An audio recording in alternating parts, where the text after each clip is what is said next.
Hello student, यदि आप class 10th Bihar board की तैयारी करते हैं तो आज हम आपके लिए लेकर आए हैं साइंस का अध्याय 1 का बायो का क्वेश्चन। इसके पहले वाले वीडियो में हम लोग पार्ट 1 वीडियो किए थे जिसमें 28 नंबर क्वेश्चन तक था। इसमें पहले ही हम आपको बता चुके हैं कि यदि आप एनसीईआरटी के हिसाब से अगर देखेंगे तो ये अध्याय 6 होगा और बायो के किसी भी साइड बुक से अगर देखेंगे तो ये आपका जो है चैप्टर फर्स्ट होगा जिसका नाम होगा पोषण। तो 29 नंबर क्वेश्चन हम लोग देखेंगे। प्रश्न क्या कह रहा है कि ग्रहणी भाग है। ऑप्शन ए में क्या है, बड़ी आंत का, बी में है छोटी आंत का, सी में है मुख गुहा का और डी में है। तो 29 का जो करेक्ट आंसर होगा वो होगा आपका ऑप्शन नंबर बी यानी छोटी आंत का। 29 का करेक्ट आंसर क्या होगा, ऑप्शन नंबर बी यानी छोटी आंत का। इसके बाद जो है देखेंगे क्वेश्चन नंबर 30। क्वेश्चन नंबर 30 क्या है, प्रश्न कह रहा है कि कौन सा एंजाइम वसा पर क्रिया करता है। प्रश्न कह रहा है कि कौन सा एंजाइम वसा पर क्रिया करता है। ऑप्शन ए में है पेप्सिन, बी में है आपका ऑप्शन नंबर बी में ट्रिप्सिन, सी में है लाइपेज और डी में है इमाइलेज। तो 30 का जो करेक्ट आंसर होगा वो होगा आपका ऑप्शन नंबर सी यानी लाइपेज। इसका करेक्ट आंसर क्या होगा, ऑप्शन नंबर सी यानी लाइपेज। इसके बाद देखेंगे क्वेश्चन नंबर 31। 31 नंबर क्वेश्चन क्या बोल रहा है कि प्रकाश संश्लेषण होता है, यानी प्रकाश संश्लेषण की क्रिया कब होती है। ऑप्शन ए में कह रहा है दिन में, बी में है रात में, सी में है दिन और रात दोनों में और डी में है इनमें से कोई नहीं। तो इसका जो करेक्ट आंसर होगा वो होगा आपका ऑप्शन नंबर ए यानी दिन में। इसके बाद देखेंगे आपका 32 नंबर क्वेश्चन।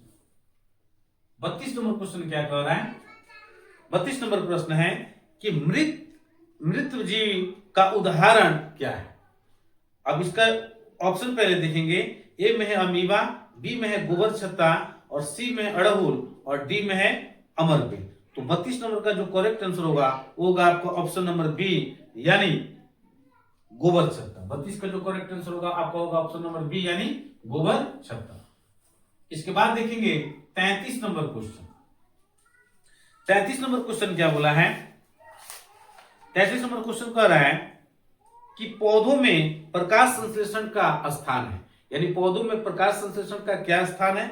ऑप्शन ए में है माइटोकॉन्ड्रिया, बी में है क्लोरोप्लास्ट, सी में है ल्यूकोप्लास्ट और डी में है इनमें से कोई नहीं। तो 33 का जो करेक्ट आंसर होगा वो होगा आपका ऑप्शन नंबर बी यानी क्लोरोप्लास्ट।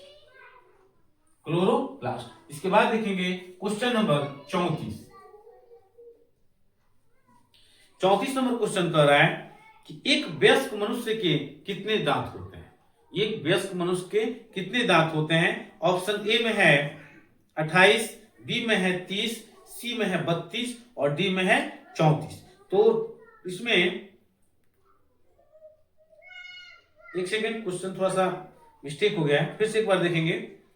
इसमें जो है 34 नंबर क्वेश्चन कह रहा है कि भोजन का पचना किस प्रकार की अभिक्रिया है। 34 नंबर जो क्वेश्चन है कह रहा है कि भोजन का पचना किस प्रकार की अभिक्रिया है। ऑप्शन ए में है अपचयन, बी में है संयोजन, सी में है उपचयन और डी में है विस्थापन। तो 34 का जो करेक्ट आंसर होगा वो होगा आपका option number C. Option number C होगा यानी उपचयन। भोजन का पचना कौन सी अभिक्रिया है, उपचयन। इसके बाद देखेंगे 35 नंबर क्वेश्चन।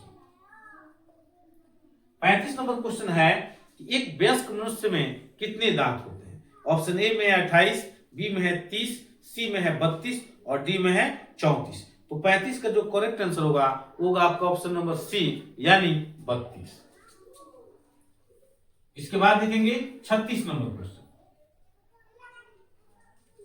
36 नंबर क्वेश्चन कह रहा है कि क्लोरोफिल वर्णक का रंग है। क्लोरोफिल वर्णक का रंग कैसा है। ए में हरा, बी में है नीला, सी में है लाल और डी में है सफेद। तो इसका जो करेक्ट आंसर होगा वो होगा आपका ऑप्शन नंबर ए यानी हरा। इसके बाद देखेंगे 37 नंबर क्वेश्चन। 37 नंबर क्वेश्चन क्या बोल रहा है कि कवक में पोषण की कौन सी विधि पाई जाती है। कवक में पोषण की कौन सी विधि पाई जाती है। ऑप्शन ए में है मृतजीवी, बी में है समभोजी, सी में है स्वपोषी और डी में है इनमें से कोई नहीं। तो 37 का जो करेक्ट आंसर होगा वो होगा आपका ऑप्शन नंबर ए, यानी मृतजीवी। मृतजीवी। इसके बाद देखेंगे क्वेश्चन नंबर 38। क्वेश्चन नंबर 38 क्या कह रहा है कि पीतरस कहां से स्रावित होता है। पीतरस कहां से स्रावित होता है, यानी कहां से निकलता है। ऑप्शन ए में है यकृत से, बी में है मुख गुहा से, सी में है अमाशय से और डी में है छोटी आंत से। तो 38 नंबर का जो करेक्ट आंसर होगा वो आपका ऑप्शन नंबर ए होगा, यानी यकृत से। इसका करेक्ट आंसर क्या होगा, ऑप्शन नंबर ए, यानी यकृत से। इसके बाद देखेंगे क्वेश्चन नंबर 39। 39 नंबर क्वेश्चन क्या बोला है कि गोबर छत्ता है। गोबर छत्ता क्या है, एक मृत जीवी, एक परजीवी, एक स्वपोषी और डी में है एक शैवाल। तो इसका जो करेक्ट आंसर होगा, यानी आपका 39 का जो करेक्ट आंसर होगा वो होगा आपका ऑप्शन नंबर ए, यानी ए मृत जीवी। इसके आपका क्वेश्चन नंबर 40। क्वेश्चन नंबर 40 क्या बोला है कि दूध से दही बनने में कौन सी अभिक्रिया होती है। दूध से दही बनने में कौन सी अभिक्रिया होती है। ऑप्शन ए में है अपघटन, बी में है किण्वन, सी में है उत्सर्जन और डी में है प्रकाश संश्लेषण।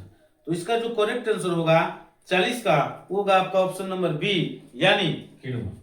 40 का करेक्ट आंसर क्या होगा, ऑप्शन नंबर बी, यानी किण्वन। इसके बाद 41 नंबर क्वेश्चन देखेंगे। 41 नंबर क्वेश्चन कर रहा है कि दांत का कठोरतम भाग है, यानी दांत का सबसे कठोर भाग कौन सा है। ऑप्शन ए में है डेंटाइन, बी में है इनामिल, सी में है मज्जा गुहा और डी में है केनाइन। तो 41 का जो करेक्ट आंसर होगा वो होगा आपका ऑप्शन नंबर बी, यानी इनामिल। इसका करेक्ट आंसर क्या होगा, ऑप्शन नंबर बी, यानी इनामिल। इसके बाद देखेंगे क्वेश्चन नंबर 42।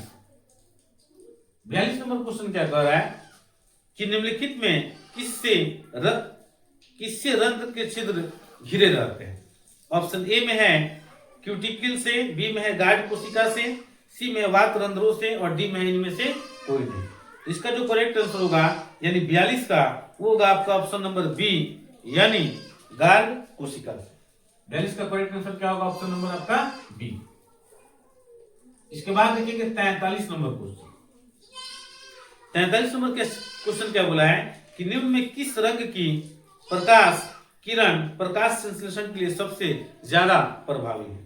ऑप्शन ए में है हरा, बी में है नीला, सी में है पीला और डी में है लाल। तो 43 का जो करेक्ट आंसर होगा वो होगा आपका ऑप्शन नंबर डी, यानी लाल। इसके बाद देखेंगे 44 नंबर क्वेश्चन। 44 नंबर क्वेश्चन क्या बोला है कि स्टार्च की उपस्थिति की जांच के लिए, स्टार्च की उपस्थिति की जांच के लिए किस विलयन का उपयोग होता है। ऑप्शन ए में है आयोडीन, बी में है सैफ्रेनिन, सी में है इयोसिन और डी में है मेथिलीन ब्लू। यानी 44 का जो करेक्ट आंसर होगा वो होगा आपका ऑप्शन नंबर ए, यानी आयोडीन। इसके बाद देखेंगे क्वेश्चन नंबर 45। 45 नंबर क्वेश्चन है कि प्रकाश संश्लेषण की दर निम्न में किन कारकों पर निर्भर करती है। ऑप्शन ए में है प्रकाश के गुण पर, बी में है प्रकाश की मात्रा पर, सी में ए और बी दोनों पर और डी में है इनमें से कोई नहीं। तो 45 का जो करेक्ट आंसर होगा वो होगा आपका ऑप्शन नंबर सी, यानी ए और बी दोनों पर, प्रकाश के गुण पर और प्रकाश की मात्रा पर। 45 का करेक्ट आंसर क्या हो जाएगा, ऑप्शन नंबर सी, यानी ए और बी। इसके बाद देखेंगे क्वेश्चन नंबर 46। 46 नंबर क्वेश्चन कर रहा है कि परिशेषिका हिस्सा है, किसका हिस्सा है। ऑप्शन ए में आहार नाल का, बी में है तंत्रिका तंत्र का, सी में है संवहन तंत्र का और डी में है जनन तंत्र का। तो 46 नंबर का जो करेक्ट आंसर है वो होगा आपका ऑप्शन नंबर ए, यानी आहार नाल। आहार नाल। इसके बाद देखेंगे आगे क्वेश्चन नंबर 47।